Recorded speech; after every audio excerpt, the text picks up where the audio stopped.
Charlotte Purdue are among the favourites in the women's race, but there's no doubt at all about the headline act. So Mo Farah back on the streets of the capital, looking to test himself ahead of the London Marathon in exactly 7 weeks' time.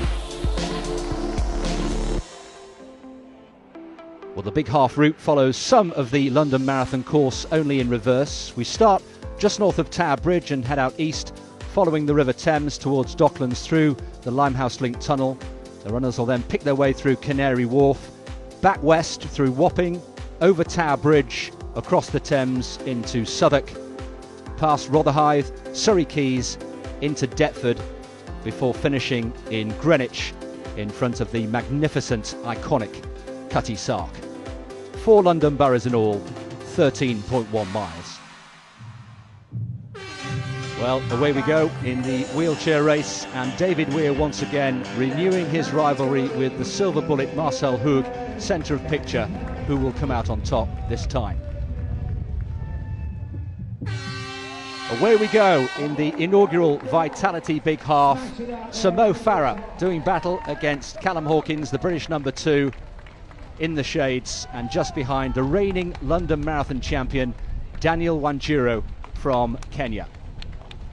Mo Farah has been training hard at altitude in Ethiopia, and 5 miles in, is this a surge or a decisive break? Mo Farah, patient in the early stages, has put his foot down here, and you can see has opened up quite a gap already on Wanjiru and Hawkins. There's the chasing pack, Josh Griffiths leading the way, Matt Sharp at the back, but the gap is already quite considerable. Well, it was just a surge. Wanjiru there has reeled in Mo Farah, and Callum Hawkins also drawing closer. Much closer in the women's race, teammates Charlotte Purdue and Lily Partridge going stride for stride. They know each other well. And Callum Hawkins' turn to make a break, perhaps, with the crowd behind them, approaching Tower Bridge. Wonderful atmosphere here out on the course, and Mo Farah playing his part as well. Charlotte Purdue, who's been in great form, training in Australia, just beyond halfway, and the 3 main runners in the men's race still stride for stride, coming off the bridge, with Hawkins again doing the lion's share of the work. They'll make a left turn into Tooley Street, into the borough of Southwark. And there again, the chasing pack, with a lot of ground to make up. Charlotte Purdue and Lily Partridge still going together, teammates with a little bit of colour for company. And Mo Farah, who's been quite content just to keep quiet at the back and let the other 2 do the work, looking very comfortable indeed, looking as if he's out for a Sunday morning jog on the streets of London. Purdue and Partridge then coming over Tower Bridge. There they are, still inseparable. Both have been in terrific form in 2018. And is this Wanjiru's turn to just make his presence felt? Mo Farah has been quite content to let the others do the work. Marcel Hoog, though, getting the better of David Weir once again in the wheelchair race. A comfortable victory for the Olympic champion over the marathon. Victory on the streets of London once again. Callum Hawkins then making another surge. Will this one be decisive? He really has put in a great effort today. Sadly, Lily Partridge has been dropped by Charlotte Purdue and is playing catch-up. She's a long way back, and there is Purdue, who ran so well in Japan just before Christmas.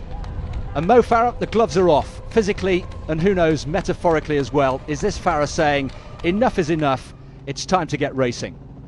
And they're still racing halfway over Tower Bridge.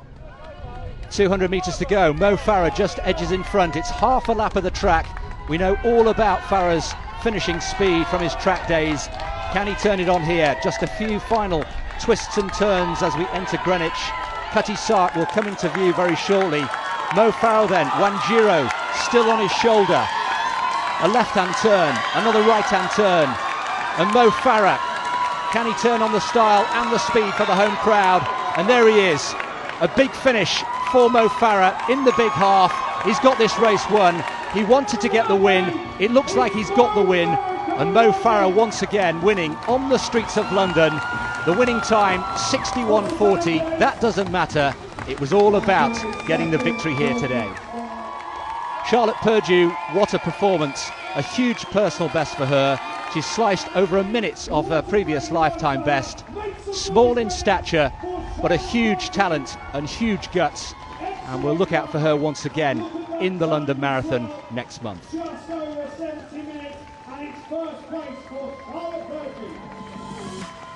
But today was all about this man, Mo Farah, winning again in London. It wasn't really much of a test. It would have been nice to be able to push myself a little bit harder, but at the same time you just have to take it as it is. And Callum did try and he pushed on early on, and same as Wanjuru, he would do London, and I think both of us look comfortable enough. So just see if I can keep that pace going for another 13.2. So against all the odds, the big half managed to beat the big chill.